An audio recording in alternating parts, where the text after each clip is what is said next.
Койчумандын аялына үлгү алсаң болбойбу? Койчумандын аялына баргын, койчумандын аялы эң жакшы, эң кулк мүнөзү жакшы, эң сулуу, эң татынакай, эң көркөм адеп аклагы жакшы деп бардыгы айылдагы бардык эркектер ошону айта берет экен да. Күндөрдөн бир күн айыл башчысы менен аял урушуп калып, айыл башчысы аялына айтып, сен барып койчумандын ээн талаада жашаган, чөлгө жакын жерде жашаган койчумандын аялынан барып сабак алгын, үлгү алгын дейт экен. Баягы аял дагы ойлонуп, эркектердин бардыгы ошо койчумандын аялы дей берет, чөлдө жашаган койчумандын аялы нени билет эле деп бир кызыгып барайынчы деп барып келет экен. Баягы койчумандын аялынын алдыга келип караса, койчумандын аялы суу ичип жатыптыр. Баягы кичинекей ыстык жерде турган суудан ичип жатыптыр. Келип, ушул ичип жаткан сууңдан мага дагы берчи дейт баягы айыл башчынын аялы.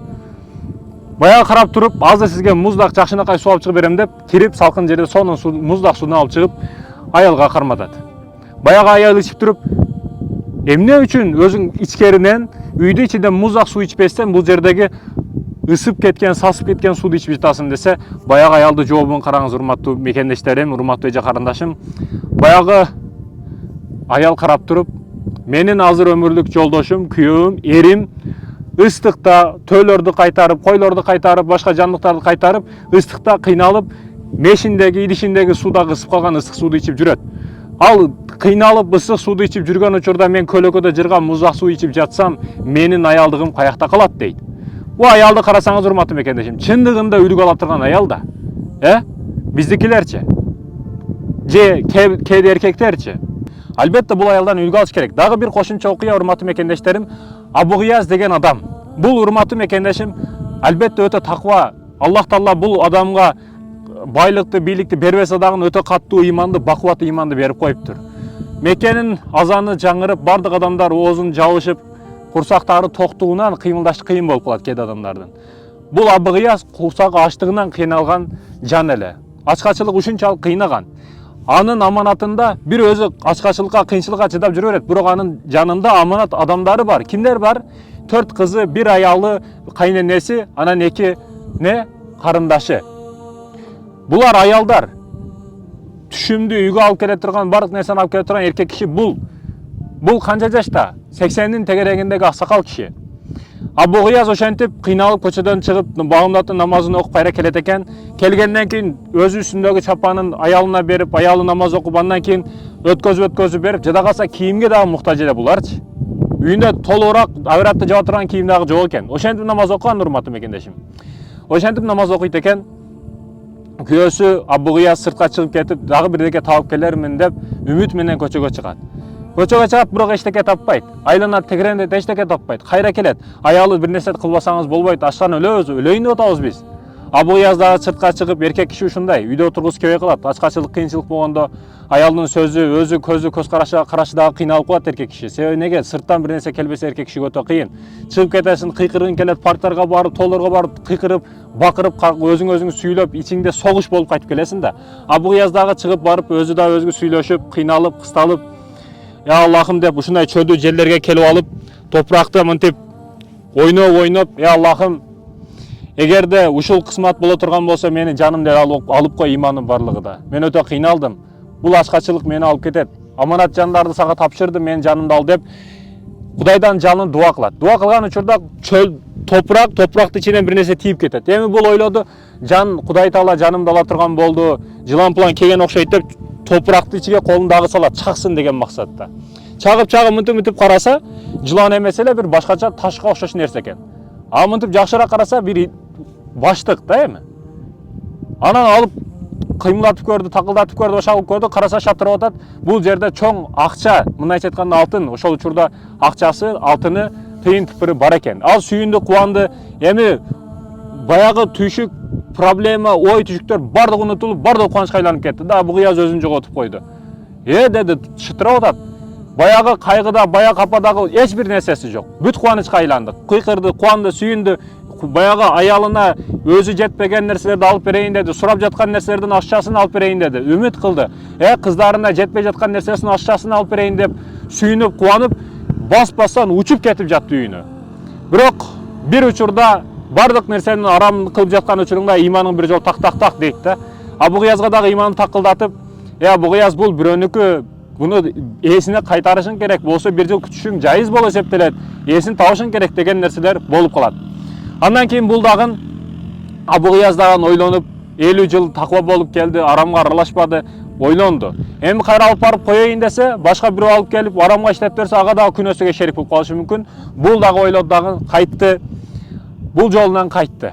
Алтын тыйындарды кайра алып барып эсине табамын, эсине беремин деди. Үйүнө келип аялды сурады, бул не деди? Аялы дагы кайра сурай бергендиктен болгон окуяларды бүт Абу Гыяз аялына айтып берди. Луайда деди. Эгер десем бул алтын тыйын тыпырларды бирөөсүнө бир тыйына тие турган болсоң, мен сени талак кыламын, жообуңду беремин деди. Аялы дагы сураныч иштетели, бир тыйын иштетсек эчтеке болбойт, сураныч өтүнөмүн атасы. Балдарыбыз ач, кыздарыбыз ач. Аллах сизди колуңузга чыгарып койду. Колдо бардым, бербесеңиз эртең бул кыздарга да жооп бересиз деп аялы айтып жатты. Бирок Абу Гыяз жок деди. Имандан кайткан жок. Баягы өжөрлүгүнөн кайткан жок. Аял кишиден бар, айтып атат. Бул да кайтпастан, өжөрлүгүнөн кайтпастан сыртка бир чыгып келейин, эсин табармын деп сыртка чыгып келди. Эми бул окуяны дагы улантып Абу Имам Табари айтат да. Мен базарларды аралап барып жүрүп бир адамды кыйкырып жатканына күбө болдум. Адамдар, мен ушунча алтын күмүш жоготтум, тыйын тыпыр жоготтум, тапкан мага берсин, белеген сүйүнчүсүн Аллах берсин деп айтып жатты. Баягы аксакал дагы элди аралап кирип келди дагы, сүйүнчүсүн белбейсиз, биздин өлкө мындай кашшак, чөлдөн башка эчтеке жок. Өтө кыйынчылыкта өскөн адамдар, сүйүнчүсүн берсеңиз, тыйын тыпырын берсеңиз, балким алып келип берет деди. Баягы адам да карап туруп, жок, белеген сүйүнчүсүн Аллах өзү берсин дедим. Мен сөзүмдөн кайтпаймын деди. Канча деп ойлоп атасыз десе, 10дон 1 десе, жок, 10дон 1 бербейм, Аллах берсин деди. Баягы аксакал кайра келди, кайра кетти. Ар бир келип жатканда, балким 1 тыйын берип калар, балким 5 тыйын берип калар, ошону алсам дагы, калганын берип, адалдан нан алып келсем үйгө деп аткан ойду ойлоп атат да бул. Бул ошентип ойлоду дагы, кайра келди, бирок кайра жок деген жоопту алды. Аксакал аялына келди дагы, убайда тыйын тыпырлардын сүйүнчүсүн бербейт экен, алып барып бербесек болбойт деди. Барды дагы чакырып келип, бул Имам Табари дагы болгон окуяларды ар бирин күзөтүп турдум дейт да. Ар бирине аксакал келип кеткен учурларга чейин келип кетип күзөтүп турдум. Луайда тыйын тыпырларды алып чыкты, баягы эсин алып келди, ар бир тыйынды эсептеп өткөзүп алды. Бул жерде канча? 1000 дирхам, 1000 тыйын экен. Эсептеп алгандан кийин үндөөсүн рахмат дагы деп унчукпастан чыгып кетти. Эми бул жерде аялы, кыздары бардыгы тыйындардын шыкырашыга чейин угуп турат. Мындай тыйын тыпырды өмүрүнө уга эле тыйыны кандай шатырашын дагы билген эмес бул аялдар. Ошончолук азыр балким үмүт менен күтүп турат бул аялдар. Азыр эсептеп алгандан кийин балким 5-10 тыйын баары берет бул деп үмүт кылып күтүп жатты. Бирок тыйын тыпырларды алдан унчукпастан чыгып кеткенде, аялы дагы чыгып атылып бир нерсе дейин деп жаткан эле, бирок чыгып алсыздыктан, ачкачылыктан жыгылып калат баягы жерде. Кыздар дагы жыгылып калды. Үмүтсүздүккө түштү, жыгылып калды баягы жерде. Сыздады, кайгырды. Аксакал күзөттү, чыгып кеткенден кийин аялын өзүнө келтирип башка кылып жаткан учурда баягы адам дагы кайра кирип келет эшиктен.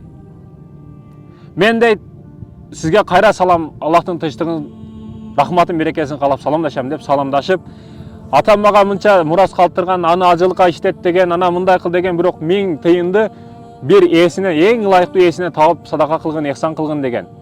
Мен көптөгөн километр, миңдеген чакырым жүлдөрдү дүйнөнүн ар жерлерине бардым, кездим, болбогон жерим калбады.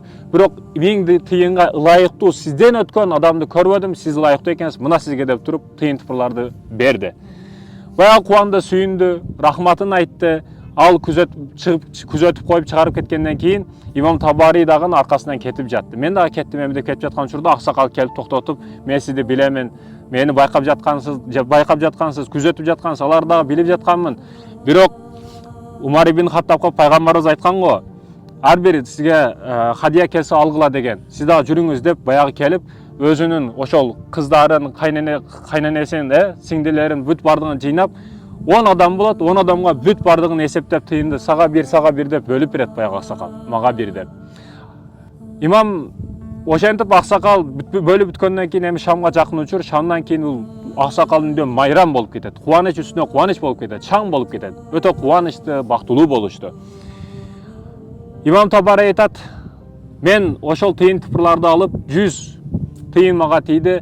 Илим алдым, китептерди жаздым, динге, иманга, исламга кызмат кылдым, мен акчадан кыйынчылык көргөн жокмун дейт. Баягы аксакалы карап туруп аялына, көрдүңбү, биз бир тыйыныга дагы арамга кыянат кылбадык. Адалга кыянат кылбаганыбыз үчүн Аллах Таала биздерге бир тыйынга кыянат кылбаганыбыз үчүн бул жерге миңин бизге адал кылып койду дейт. Чындыгында урматтуу мекендешим, сабак алуучу окуялар бар. Сабак алуучу хикматтар бар. Бул узун окуя сабактары да өтө көп болгондугу үчүн мен буну айгинелеп, кыссадан кысса чыгарып отурбаймын. Кыссаны өзүңүздөр чыгарып алыңыздар, сабакты өзүңүздөр чыгарып алыңыздар. Мен башка бир окуяны айтып бергим келет. Мен даараткана туалет жуат элем.